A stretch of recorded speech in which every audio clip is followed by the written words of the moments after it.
Hi, my name is Rod Cusick. I'm an artist engineer. I got my education to the level of a Bachelor of Fine Arts, and one of the most influential periods of that time was when I was in Italy studying Italian Renaissance, and specifically Da Vinci, who was an artist inventor, and therefore my artist engineer career mode. I learned at that time to do composition-rich storytelling paintings, which is what they did.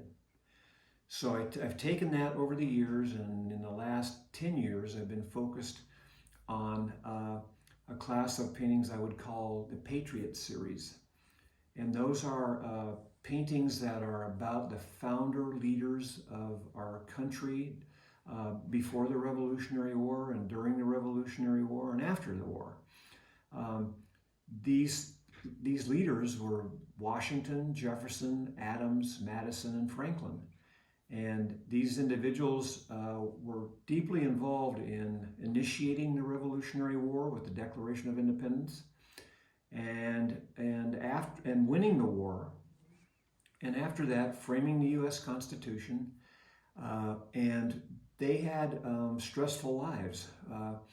They were seeking freedom and justice.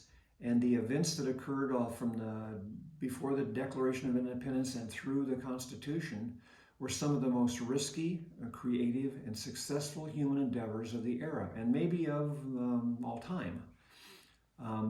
They had basically started a war with the preeminent superpower of the time, the British.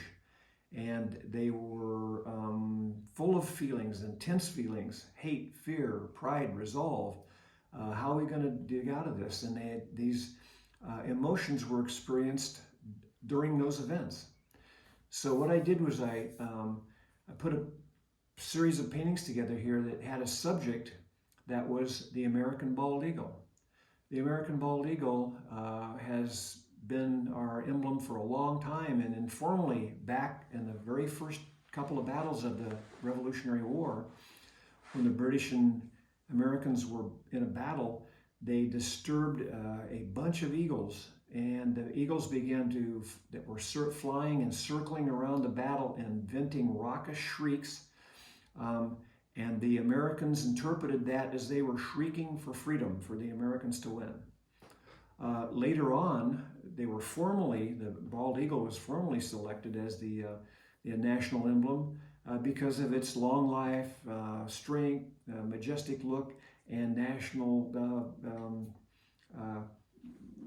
native to the continent.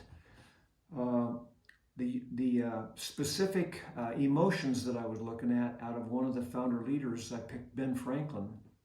He was considered to be America's foremost Renaissance man. He earned the title as the first American. He was the one that was a polymath. He was an author, printer, our chief scientist of the nation at that point in time, an inventor, and a diplomat. And he earned the title of the first American for creating and spreading American ethos and culture. He started doing that when he was an author and running a print shop. He printed Poor Richard's Almanac.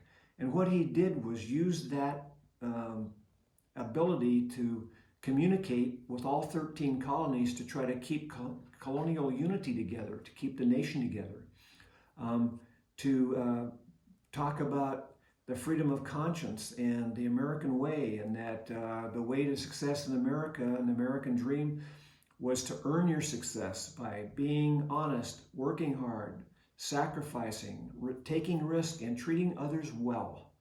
And that basic culture was what he helped get included. He also was a diplomat during the war. He was a little older than a lot of the combatants, but he lived in France a lot of the time as a diplomat, and he secured the French assistance to help us win the war against the British, number one. And in 1783, he was out and penned the Treaty of Paris, which ended the war.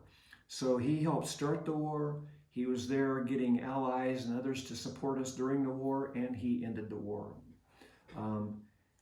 He and Bald Eagle were them captured in paintings that I will cover more later, but here they are behind me. They're in chronological order. Declaration of Independence, 1776. This is the Bill of Rights from the U.S. Constitution in 1783. The pursuit of happiness is, in fact, from the first article of the Constitution, and talks about the most creative part of the Constitution was the freedom of conscience.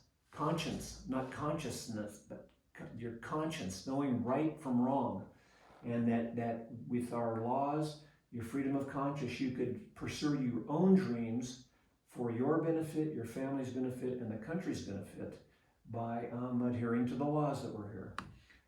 And finally, the common defense set up so that we had the ability to protect the American citizens, whether the threats were foreign or domestic, and to do that in a way that included not only war and terrorism, but also pandemics and environmental kind of situations. Talk about this more in another video, specifically about the expressionist techniques that I used to do the paintings, the series, and each painting individually. Thank you.